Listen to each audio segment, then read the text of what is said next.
Во вестите на Имнет телевизија ќе гледате со интонирање на македонската химна и положување на свежо цвеќе.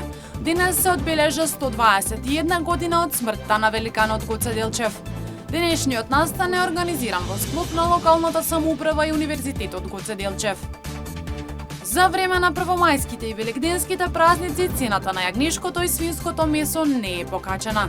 Цената на јагнешкото месо жива мера е од 230 до 270 денари за килограм. Денес завршува најголемиот великденски пост. Верниците кои изминатиот период постеа треба постепено да го прилагодуваат организмот на мрсна храна, советуваат лекарите. Успешно пронајдено 66 годишно лице кое се изгубило на планината Плачковица. Во текот на вчерашниот ден околу 18 часот било пријавено исчезнатото лице, а истото од страна на доброволната служба за спасувачи осогово од Кочани било пронајдено во добра здравствена состојба околу 22 часот и 50 минути. Останете со нас.